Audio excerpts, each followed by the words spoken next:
The strange object had been orbiting Earth for days. From his post at the space station, Commander Taiho watched it with growing concern. It didn't move like any satellite he knew, and it seemed to be watching them. Another unusual energy reading. "Sir," said Officer Jiwoo, handing him the latest report. Her face was serious.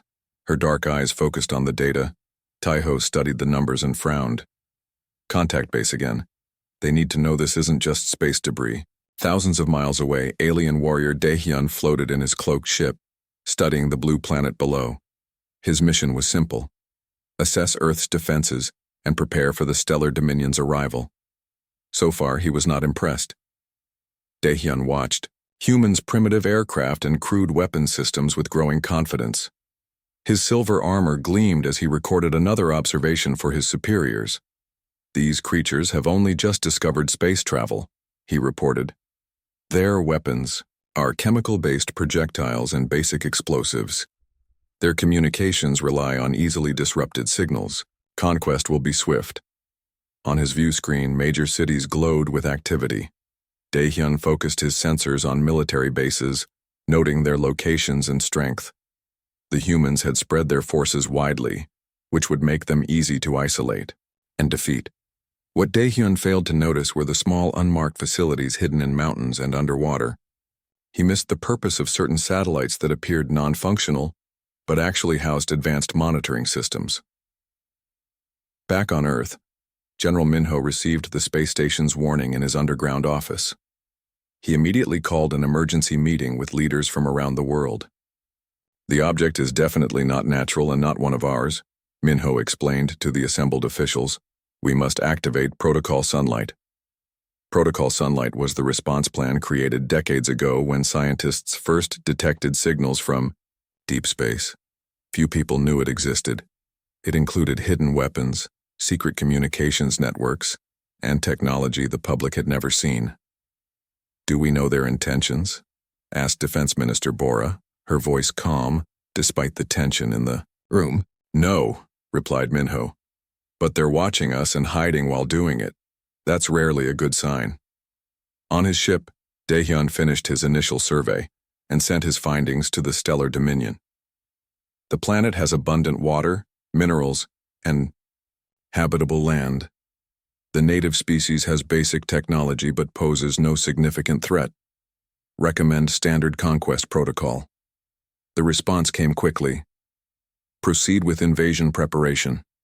Fleet arrives in 7 days. Daehyun smiled. This would be an easy victory. Another triumph to add to his impressive record. The humans wouldn't know what hit them. Meanwhile, strange activities began happening around the world. Military units moved to new positions. Scientists worked around the clock in secret labs. Satellites adjusted their orbits slightly. Lieutenant Junha led one of these secret teams in a facility deep under the mountains. Her group had been studying theoretical weapons that could work against advanced technology. "If they come," she told her team, "we'll be ready. Keep working on the pulse generator." Daehyun noticed some of this activity but misinterpreted it. "They've detected my presence but are simply moving their primitive defenses around." Meaningless gestures. He decided to test their capabilities by allowing his ship to be briefly visible over a small military base in a remote area. The response was immediate. Fighter jets scrambled toward his position, while ground-based weapons locked onto his ship. Daehyun easily evaded them, his technology far superior to theirs. "As expected," he noted. "Their response time is adequate, but their weapons cannot harm my vessel." What he didn't know was that the base was actually testing new tracking systems, gathering data on his ship's movements and energy signatures.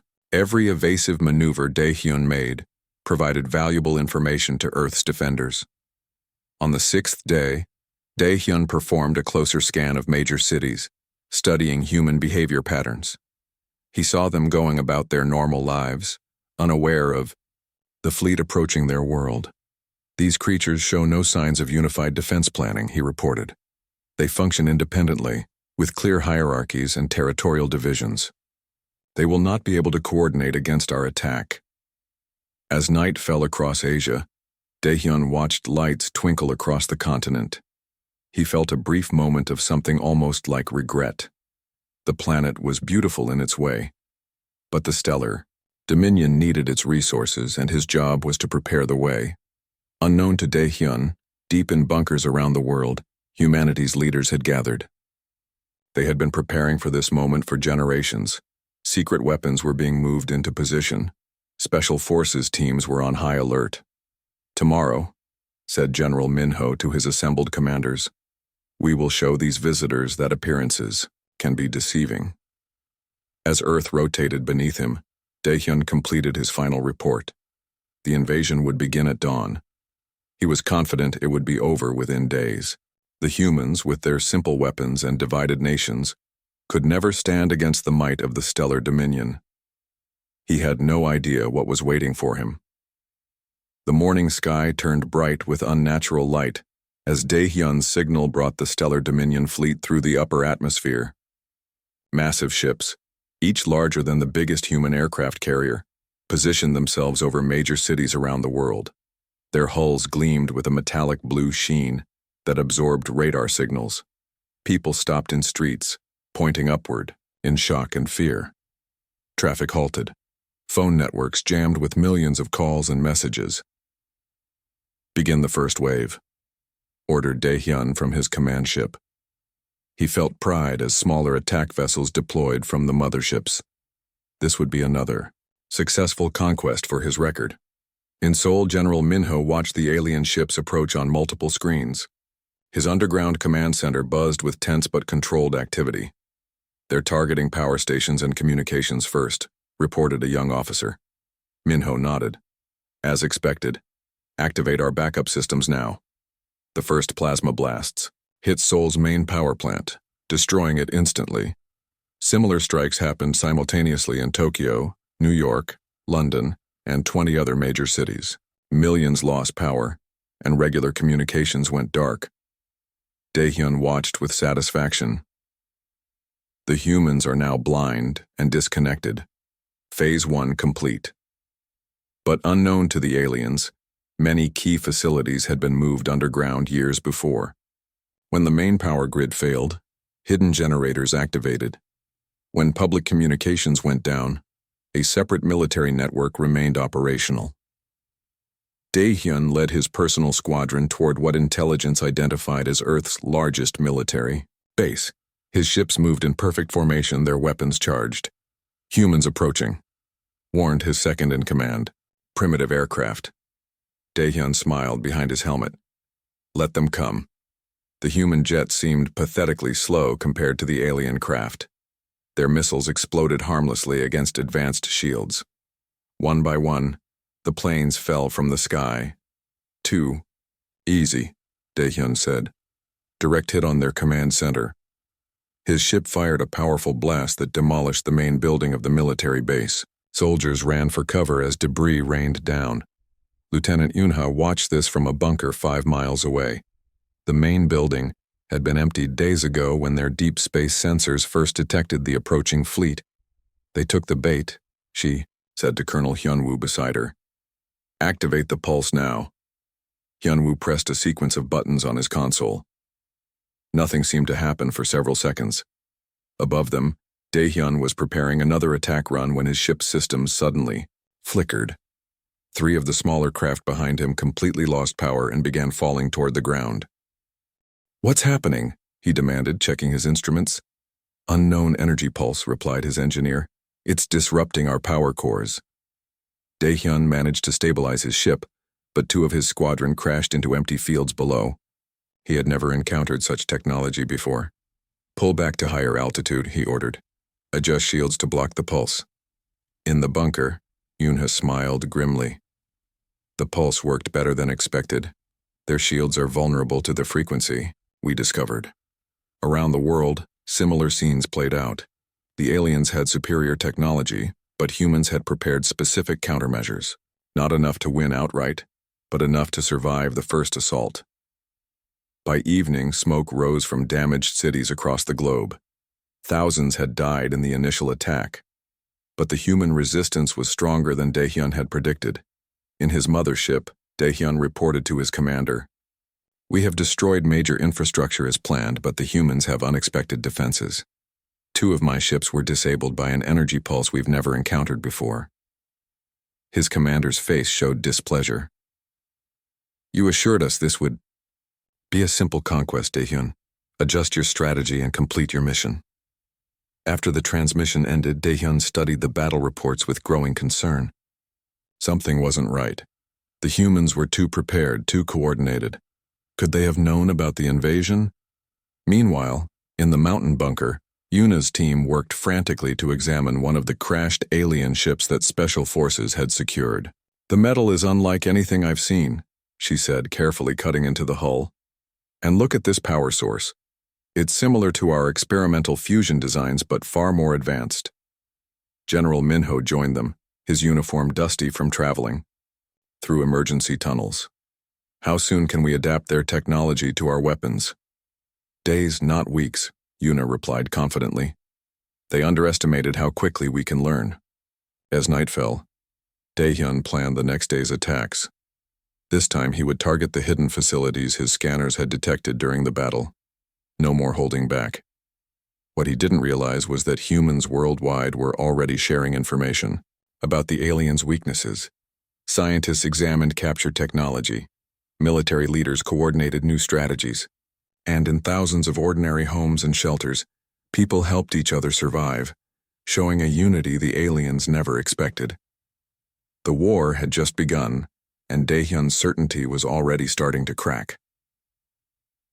3 weeks into the invasion, Daehyun stood before the holographic map in his command ship, his brow furrowed with frustration. The conquest of Earth should have been completed by now. Instead, red dots blinked across the display, showing unexpected resistance hotspots. Another transport shot down near Busan, reported his officer. That's the 5th today. Daehyun slammed his fist on the console. How? Their weapons were primitive just days ago.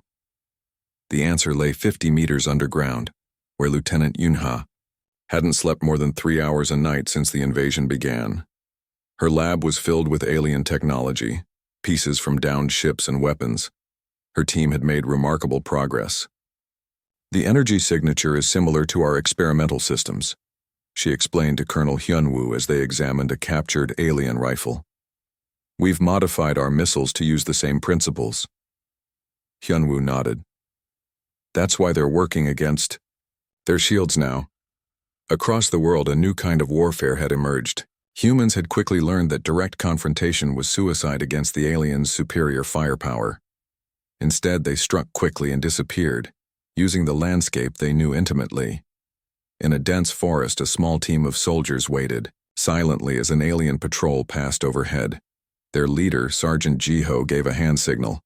In perfect unison, they fired their modified weapons at the alien ship's newly identified weak spot. The vessel crashed through the trees in a ball of blue flame. Move out, Jiho whispered. They'll send reinforcements soon. By the time alien forces arrived, the humans were gone, melting back into the wilderness they called home. Daehyun couldn't understand how his forces were being outmaneuvered by a supposedly inferior species. He'd never encountered an enemy that adapted so quickly. They're using our own technology against us, he told his commanders during an emergency meeting. Every ship we lose provides them with more weapons. Perhaps we should destroy their population centers, suggested one officer. Break their will to fight.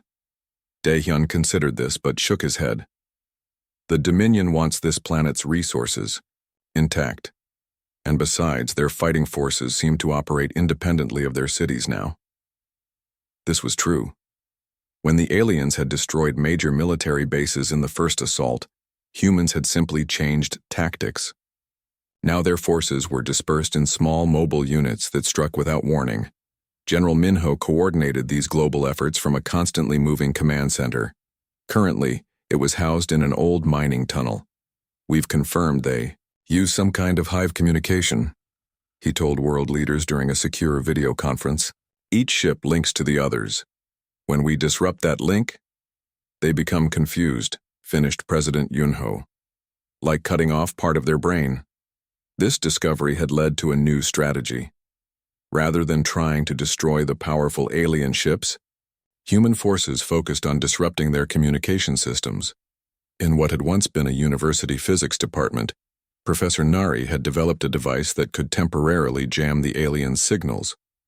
It was being deployed worldwide with devastating effect. Daehyun experienced this firsthand when his reconnaissance mission over what had been Shanghai suddenly went dark. His ships lost contact with each other, and 3 were immediately shot. Down by hidden human batteries, retreat, he ordered, genuine fear in his voice for the first time. As his damaged ship limped back to the safety of the mothership, Daehyun began to wonder if he had made a terrible mistake in his assessment of Earth. In the mountain lab, Yoonha made another breakthrough. Their armor isn't just physical, she explained to General Minho. It connects to their nervous system somehow. Can we use that against them? Minho asked. Yoonha's tired face broke into a smile. We already are. The sonic disruptors we deployed yesterday don't just affect their equipment. They cause physical pain to the aliens themselves. This explained why alien ground forces had suddenly retreated from 3 different engagement zones the previous day. Daehyun faced increasingly difficult questions from his superiors. The Stellar Dominion was not accustomed to prolonged conquests. The humans are using hit-and-run tactics, he explained. They strike and disappear before we can respond, and they're learning our technology at an alarming rate. This is unacceptable, replied the Supreme Commander. You assured us this planet would fall quickly. Daehyun hesitated. I underestimated them.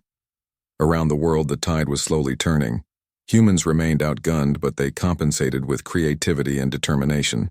They used their knowledge of Earth's terrain, its oceans, mountains, and weather patterns to ambush alien forces. They shared information globally, each successful tactic immediately adopted by fighters everywhere. Most surprisingly to Daehyun, they seemed to fight harder when things were most desperate. When an alien force destroyed a civilian shelter, nearby human units didn't flee. They attacked with even greater ferocity. I don't understand them, Daehyun confessed to his second-in-command as they watched footage of humans rescuing their wounded under heavy fire. In the Dominion, the weak are left behind. Why do they risk everything for those who cannot fight? His officer had no answer. That night, Daehyun sent an urgent message to the Dominion fleet. For the first time in his distinguished career, he requested reinforcements. The humans were not the easy conquest he had promised. They were something he had never encountered before, an enemy that grew stronger with each defeat. 2 months. Into the invasion, Daehyun called an emergency meeting aboard the mothership. His officers gathered around the holographic display, their faces grim beneath their translucent helmets. The humans have destroyed 15 more of our ships since yesterday, Daehyun said, his voice tight with anger. This cannot continue. How are they doing this? Asked his second-in-command. Their technology was primitive when we arrived. Daehyun had been asking himself the same question.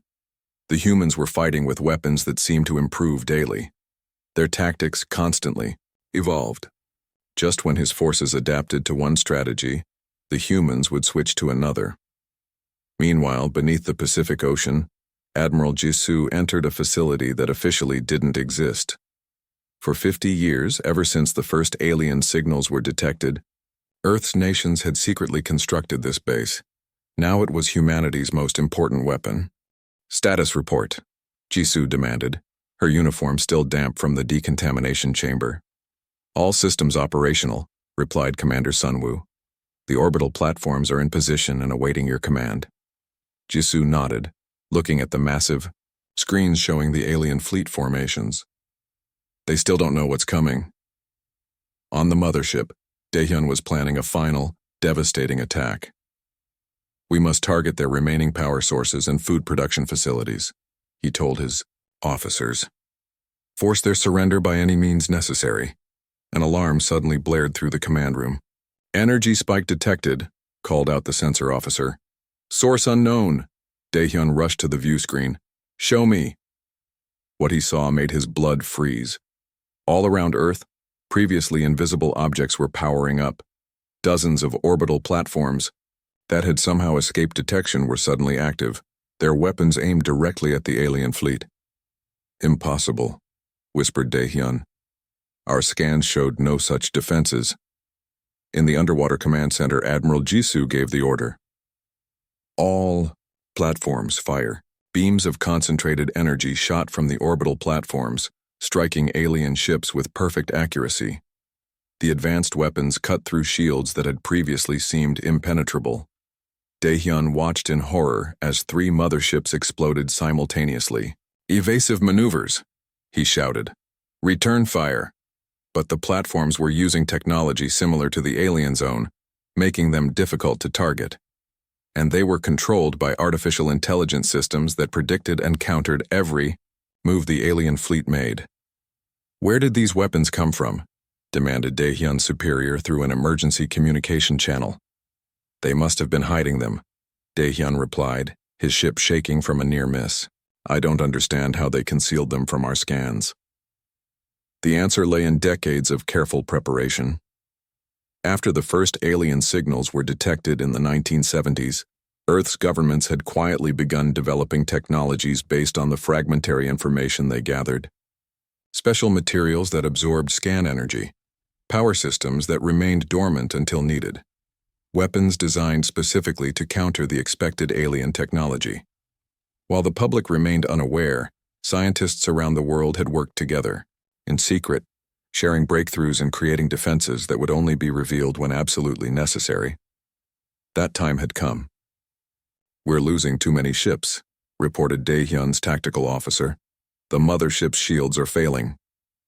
Daehyun made a desperate decision. "Target their command center," he ordered, pointing to the underwater facility that his sensors had finally located. "Use the planet cracker." The planet cracker was the Dominion's most destructive weapon, capable of penetrating deep into a planet's crust. It had never failed to break an enemy's resistance. As the weapon charged, Daehyun felt certain victory would still be his. The humans had surprised him, but they couldn't possibly withstand this attack. Then something unexpected happened. From launching sites hidden in mountains, oceans, and deserts around the world, thousands of small missiles rose toward the alien fleet. Unlike earlier weapons, these weren't trying to destroy the ships. Instead, they attached themselves to the hulls and began broadcasting a signal that disrupted the aliens' neural network. Aboard the mothership, Daehyun and his officers suddenly couldn't communicate with each other. Their thoughts, usually linked through their advanced technology, became isolated. The perfect coordination that made their forces so effective collapsed into confusion. "What's happening?" Daehyun tried to ask, but his neural transmitter failed. For the first time in his life, he was truly alone in his own mind. The planet cracker's charging sequence halted mid-cycle. Without the neural network to guide it, the weapon couldn't function. In the underwater command center, Admiral Jisoo watched as the alien fleet fell into disarray. Ships collided with each other. Some fired randomly into space. Others simply drifted, powerless. "They rely too much on their technology," she said to Commander Sunwoo. "They never considered we might find a way to turn it against them." Daehyun stared out at Earth, the beautiful blue planet he had expected to conquer so easily. Instead, his fleet was being systematically disabled by humans who had planned for this moment for generations. The realization hit him with crushing force. He had completely misjudged humanity. Their seeming weakness, their divided nations, their individualistic thinking, was actually a strength. They didn't need a hive mind to work together. They cooperated by choice, each bringing unique ideas to the fight. As his ship lost power and began to drift toward Earth's atmosphere, Daehyun understood that he had learned a costly lesson. Never judge a species by first appearances. Sometimes the greatest strength remains hidden until the moment it's needed most. Daehyun woke to a strange sensation. Pain. Real physical pain in his shoulder and leg. His ship had crashed in a dense forest. The command center was partially crushed. Emergency lights blinked weakly. He tried to move but stopped when a sharp object pressed against his neck. "Don't," said a calm human voice. Turning his head slightly, Daehyun saw a group of humans in military uniforms. Their leader, a man with serious eyes and a small scar on his chin, held a weapon that looked suspiciously like modified alien technology. "I'm Major Junho," the human said. "You are now our prisoner." For an elite warrior of the Stellar Dominion, being captured was worse than death. Daehyun closed his eyes, waiting for the killing blow. But it never came. Instead, the humans carefully removed him from the wreckage. They treated his wounds and secured his arms with restraints that blocked his neural transmitter. "Why don't you just kill me?"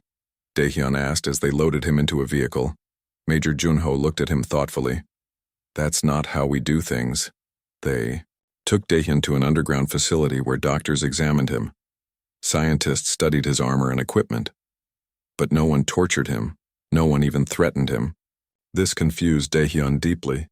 In the Stellar Dominion, captured enemies were either killed immediately or painfully interrogated for information. Mercy was not a concept his people understood.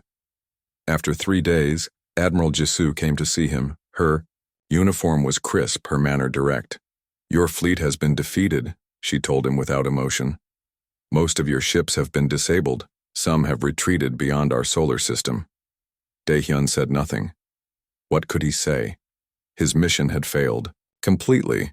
"We've been studying your neural technology," Jisoo continued. "Interesting how your entire species connects through it. Does it ever bother you not having private thoughts?" The question startled Daehyun. No one in the Dominion would ever ask such a thing. The neural network was their greatest achievement, linking all warriors into one perfect fighting force. "Privacy is inefficient," he replied automatically. Jisoo smiled slightly. "Perhaps. Or perhaps it's essential for becoming truly strong." In the days that followed, Daehyun observed the humans closely. He was allowed limited movement within the facility. He saw scientists from different countries working together, each contributing unique ideas. He watched soldiers train, each using different fighting styles rather than the identical techniques of Dominion warriors. Most surprising was how the humans treated their wounded. In the Dominion, injured warriors were discarded, considered useless. Here, tremendous resources were devoted to healing the hurt and rehabilitating the disabled. One evening, Major Junho invited Daehyun to watch a global broadcast. Leaders from around the world were announcing the alien defeat and explaining what had happened. "For 50 years we prepared in secret," said President Junho. "When the first alien signals were detected, we knew we might someday face this threat. Instead of fighting each other, we worked together. We shared technology, we built hidden defenses, we created weapons that remained dormant until needed." Daehyun listened in growing astonishment. The humans had known about the Dominion for decades. They had deliberately hidden their true capabilities, appearing weak while secretly growing strong. "That's why your scans showed outdated technology," Junho explained when Daehyun questioned him. "We maintained that appearance while developing our real defenses underground and in orbit." "But why?" Daehyun asked. "Why not show your strength immediately?" "Because we hoped to avoid war altogether," replied Junho. "And if war came, we wanted every advantage, including the element of surprise." 2 weeks after his capture, Daehyun was brought to a large conference room.